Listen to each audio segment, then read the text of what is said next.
आप सुन रहे हैं चकिया की डायन की खौफनाक कहानी सिर्फ और सिर्फ प्रतिलिपि एफएम पर। चकिया की डायन एपिसोड 4। अभिमन्यु जब अपने गेस्ट हाउस पहुंचा तो वहां की मालकिन मास्टरनी की आवाज सुनकर उसे अचंभा हुआ, जैसे वो आवाज से बड़े अच्छे से परिचित हो। लेकिन लाइट न होने के कारण वो उसका चेहरा नहीं देख पाया। रात को जब उसने प्रीति का चेहरा देखा तो दोनों के होश उड़ गए। वो एक दूसरे को ऐसे घूरने लगे जैसे एक दूसरे की जान ले लेंगे। उसी रात अभिमन्यु दशरथ के यहाँ जा पहुंचा और उनसे अपने यहाँ रहने की रिक्वेस्ट की, लेकिन दशरथ ने उसे प्रीति के घर में ही रुकने की सलाह दी। इधर कुछ किलोमीटर दूर एक अधेड़ उम्र का आदमी पैदल एक तरफ चला जा रहा था। उसका चेहरा गमछे से ढका हुआ था और वो अपने कदमों को बड़ी तेजी से आगे बढ़ा रहा था। वो आदमी मन ही मन प्रार्थना कर रहा था, भगवान मेरी रक्षा करना। उस छुट्टन के चक्कर में वापस आने में बहुत देर हो गई। बस कैसे भी आज किसी तरह सही सलामत उस डायन से बचा के जिंदा घर पहुंचा देना। और वो बड़बड़ाते हुए पेड़ों से घिरे हुए एक खुले मैदान की तरफ बढ़ा। सड़क के कोने में लगे बिजली के खंभे पर एक पीला बल्ब जल रहा था, जिसकी धीमी रोशनी सड़क पर बिखरी हुई थी। आदमी वो मैदान पार कर ही रहा था कि तभी उसे एहसास हुआ कि कोई उसके पीछे से गुजरा। लेकिन जब वो पीछे मुड़ा तो वहां कोई नहीं था। अचानक वो आदमी बहुत डर गया और उसने अपने चलने की रफ्तार बढ़ा दी। लेकिन डर और घबराहट से उसके पैर ऐसे अकड़ गए कि वो ताकत ही नहीं लगा पा रहा था। तभी वहां पे अचानक तेज हवा चलने लगी, जैसे कि कोई बवंडर उठा हो। ये सब देख उस आदमी की हालत खराब होने लगी। वो बड़बड़ाते हुए बोला, बचा लो भगवान, रक्षा करो भगवान, बचा लो। वो कुछ आगे बढ़ा ही था कि तभी उसे रास्ते पे कुछ दिखा जिसने उसे अचंभे में डाल दिया। रास्ते पर कुछ 500 के नोट गिरे हुए थे। वो उन पैसों को देखकर एक पल के लिए डर भूल गया और उन पैसों को बटोरने लगा। उसकी तो जैसे लॉटरी लग गई थी।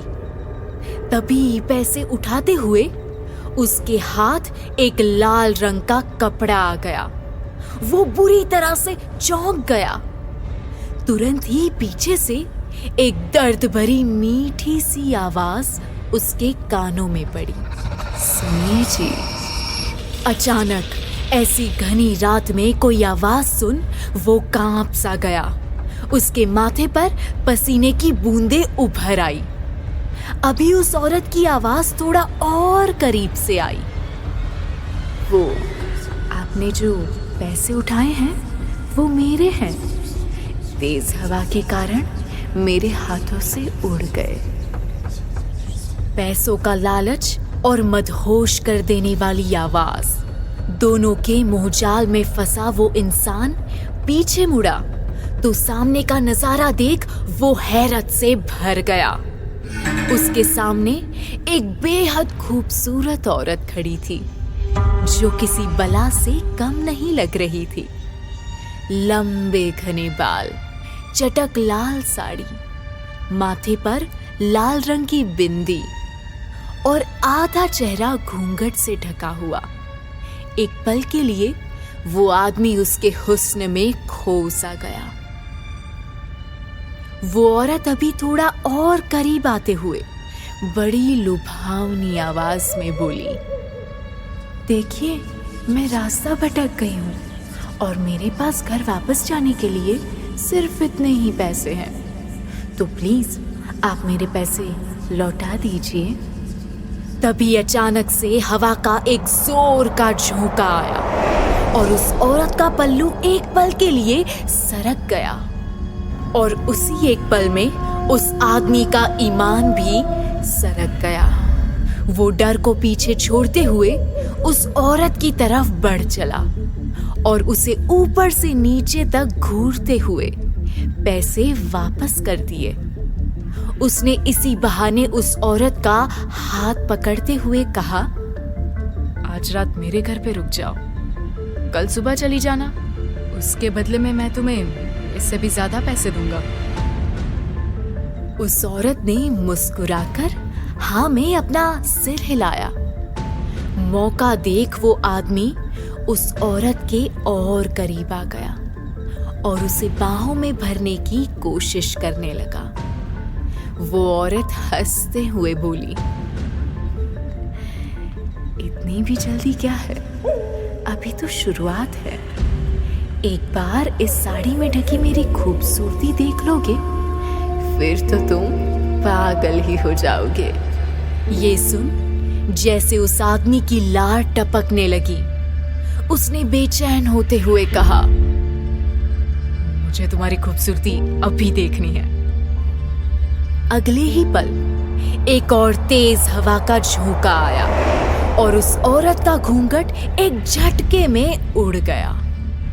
जैसे ही उस आदमी ने औरत का चेहरा देखा, वो थर थर कांपने लगा। उस आदमी की दिल दहला देने वाली चीख पूरे आसमान में गूंज गई। अभिमन्यु, जो कि प्रीति के घर की तरफ जा रहा था, उसके कानों में उस आदमी की चीख सुनाई पड़ी। अभिमन्यु उस दर्द भरी चीख को सुन के तुरंत ही उस दिशा में भागा जिधर से वो चीख आई थी। उसने इस बार अपनी पिस्तौल निकाल ली थी और दोबारा उस आदमी की चीख सुनने के बाद हवा में एक फायर भी कर दी। फायरिंग की आवाज सुन के वो आदमी जोरों से चिल्लाया, बचाओ, बचाओ मुझे, ये मुझे मार देगी। और उसने किसी तरह वहां से भागने की कोशिश की, लेकिन सफल नहीं हो पाया। डायन ने पीछे से अपने नाखूनों से एक जोरदार हमला किया, जिससे वो आदमी लड़खड़ाकर वहीं गिर गया। लेकिन तभी एक बार फिर आसमान में पिस्तौल की आवाज गूंजी।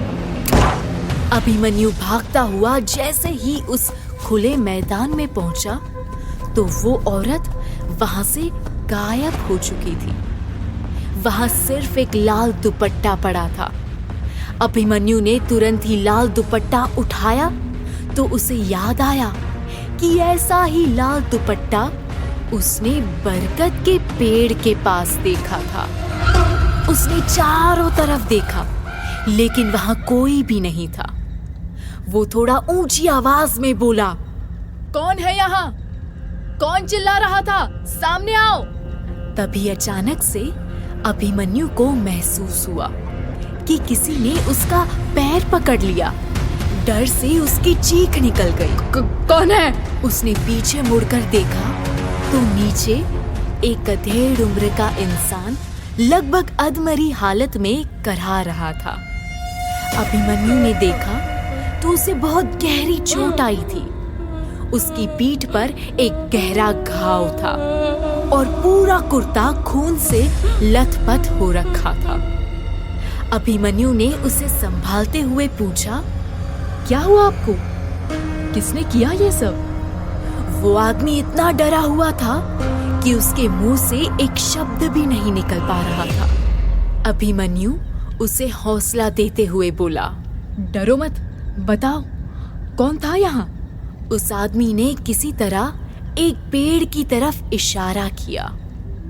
अभिमन्यु तुरंत ही अपनी पिस्तौल पकड़े उस पेड़ की तरफ बढ़ा।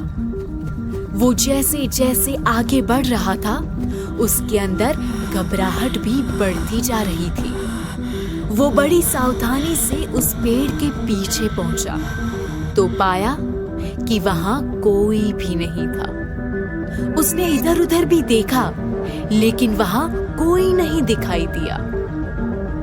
अभिमन्यु तुरंत उस घायल आदमी के पास आया और उसे उठाते हुए बोला, आपको बहुत चोट आई है, हमें डॉक्टर के पास चलना होगा। क्या पास में कोई हॉस्पिटल है? उस बूढ़े आदमी ने ना में अपना सिर हिला दिया। अभिमन्यु बोला, आप इतनी रात को यहाँ कर क्या रहे थे? यहाँ तो 9 बजे के बाद कोई भी बाहर नहीं निकलता। बूढ़ा आदमी कराहते हुए बोला,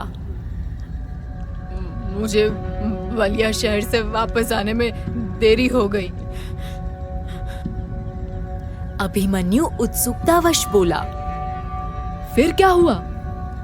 बूढ़ा आदमी बोला, मुझे पता है, उस बरगद वाले पेड़ के रास्ते पर चलना मौत के रास्ते पे चलने के समान है। इसीलिए मैं लंबे वाले रास्ते से जा रहा था कि अचानक मुझे वहां जमीन पर कुछ 500 की नोट पड़ी हुई दिखी। मैं जैसे ही उन पैसों को उठाने को हुआ, एक आवाज मेरे पीछे से आई। वो आवाज इतनी जादुई थी कि मैं पीछे देखने पर मजबूर हो गया, और यही मेरी सबसे बड़ी भूल रही। मैंने उसे देख लिया। ये बोलते बोलते वो आदमी रोने लगा। किसे देख लिया? अभिमन्यु ने हैरानी में पूछा। बूढ़ा आदमी कांपते हुए बोला, छकिया गांव की डायन को, और वो किसी को नहीं छोड़ेगी, तुम्हें भी नहीं। अभिमन्यु ने देखा कि उस आदमी की हालत खराब हो रही थी। उसने फौरन ही सरपंच को फोन मिला दिया। अभिमन्यु ने किसी तरह उस घायल आदमी को उठाया और कंधे का सहारा देकर उसको वहां से ले जाने लगा।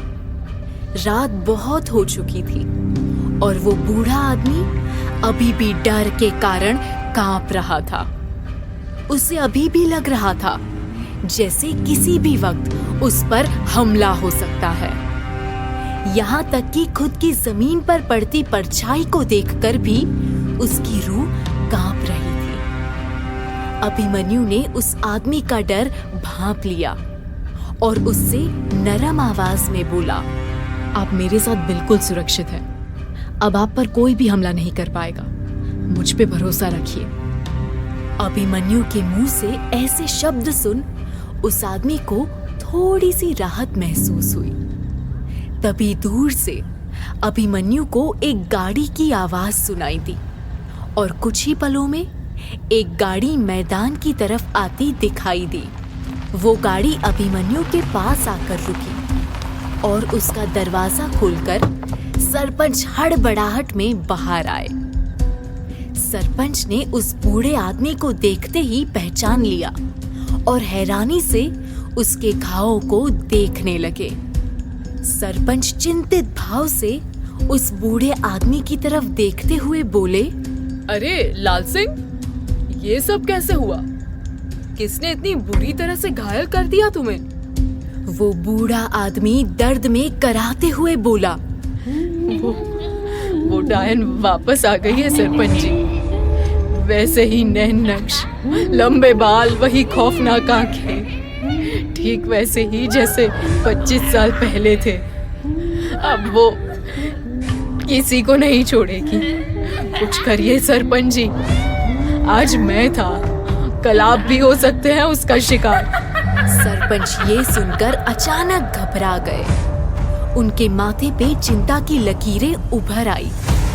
अभिमन्यु उनके हाव भाव को बड़े ध्यान से देख रहा था। उसके मन में एक सवाल उठा, ये सरपंच हमेशा डायन वाली बात पर सक पका क्यों जाते हैं? आखिर मामला क्या है? अभिमन्यु ये सोच ही रहा था कि तभी अचानक से सरपंच की नजर अभिमन्यु पर पड़ी, जैसे उन्होंने अभिमन्यु के मन की बात पढ़ ली हो। सरपंच हड़बड़ाहट में बात को घुमाते हुए बोले, इंस्पेक्टर साहब, इनकी तबीयत बिगड़ती जा रही है। हमें इन्हें तुरंत अस्पताल ले जाना चाहिए। सरपंच की मदद से लाल सिंह को गाड़ी के पीछे वाली सीट में बिठाया गया और अभिमन्यु आगे की सीट पर सरपंच के पास बैठ गया। सरपंच के चेहरे पर अब भी तनाव था, जैसे कि उनको कोई गहरी चिंता खाए जा रही हो। सरपंच ने गाड़ी स्टार्ट की और वहां से चल दिए। गाड़ी थोड़ा आगे बढ़ी ही थी कि अभिमन्यु ने सरपंच की तरफ देखते हुए पूछा, कितना दूर है यहाँ से अस्पताल? सरपंच रोड की तरफ देखते हुए बोले, इस वक्त चकिया में तो कोई भी दवाखाना खुला नहीं होगा। यहाँ से 1.5 घंटे दूर एक अस्पताल है, वहीं ले चल रहा हूँ। अभिमन्यु ने एक नजर पीछे मुड़कर लाल सिंह की तरफ देखा, जो दर्द के मारे करा रहा था। उसका कुर्ता खून से लाल हो रखा था। अभिमन्यु ने ध्यान दिया कि लाल सिंह की आंखें बेहोशी के कारण धीमे धीमे बंद हो रही है। अभिमन्यु उसे हौसला देते हुए बोला, हिम्मत रखिए लाल सिंह जी, बस कुछ ही देर में हम अस्पताल पहुंच जाएंगे, फिर आप बिल्कुल ठीक हो जाएंगे। सरपंच तेजी से गाड़ी चलाते हुए कुछ ही समय में एक छोटे से अस्पताल के बाहर आ पहुंचे। गाड़ी रुकी और अभिमन्यु ने जल्दी से उतर के गाड़ी का दरवाजा खोला। तुरंत ही सरपंच और अभिमन्यु लाल सिंह को कंधा देते हुए अस्पताल के अंदर ले गए। डॉक्टर उसका गहरा घाव देख बोले, ये घाव तो काफी गहरा है, टांके लगाने पड़ेंगे, थोड़ा दर्द और झेलना पड़ेगा। लाल सिंह दर्द भरी आवाज में बोला, कुछ भी कीजिए डॉक्टर साहब, बस मैं अब जल्दी से घर जाना चाहता हूँ। डॉक्टर उसको भरोसा दिलाते हुए बोले, चिंता ना करो, जल्दी आप अपने घर में होंगे। वैसे ये इतना भयानक घाव आपको लगा कैसे? ये सुनते ही लाल सिंह की नजर सरपंच पर पड़ी, जो गंभीर चेहरे से उसे ही देख रहे थे। अभिमन्यु ने उन दोनों को देखा और एक बार फिर उसे कुछ अजीब सा महसूस हुआ, जैसे कि कोई बड़ा राज उससे छिपाया जा रहा हो। डॉक्टर टांके लगाते हुए बोले, लगता है किसी नुकीली चीज से वार किया गया है। लाल सिंह की आंखों के सामने एक बार फिर वो भयानक सा दृश्य घूमने लगा। उस डरावनी डायन के लंबे बाल, उसकी भयानक सी आंखें और वो लाल बिंदी, उसके खौफनाक नुकीले नाखून और दिल दहला देने वाली चीख। ये सब कुछ फिर से एक बार सोचते हुए लाल सिंह की चीख निकल गई। डॉक्टर को लगा कि वो दर्द के मारे चीख रहा है, इसलिए वो उसका हौसला बढ़ाते हुए बोले, बस बस हो गया, अब कोई दर्द नहीं होगा। ये तो आपकी किस्मत अच्छी थी कि घाव बहुत ज्यादा गहरे नहीं हुए, वरना बचना मुश्किल हो जाता। लाल सिंह अभिमन्यु की तरफ इशारा करते हुए बोला, ये सब हमारे नए इंस्पेक्टर साहब की मेहरबानी है। अगर वो टाइम पर नहीं पहुंचते तो वो डायन मेरा खून पी जाती। डॉक्टर लाल सिंह की बातें सुन चौंकते हुए बोले, डायन? लाल सिंह सहमी हुई आवाज में बोला, डॉक्टर साहब, आपने चकिया गांव की डायन की कहानी सुनी तो होगी। वो डायन वापस आजाद हो गई है। डॉक्टर को कुछ समझ में नहीं आ रहा था कि लाल सिंह क्या कह रहा है। सरपंच ये सब बातें सुन रहे थे और उनके चेहरे पर परेशानी नजर आने लगी थी, मानो वो कुछ जानते हो। डॉक्टर फिर से हैरानी में बोले, डायन आजाद हो गई है? ये सब क्या कह रहे हो?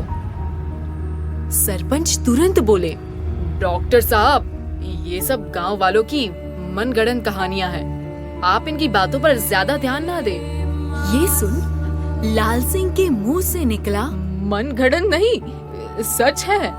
इससे पहले लाल सिंह कुछ और बोले, सरपंच ने तीखी नजरों से उसकी तरफ देखा, मानो वो लाल सिंह को अनकही सी धमकी दे रहे हो। और अगले ही पल लाल सिंह डर के मारे चुप हो गया।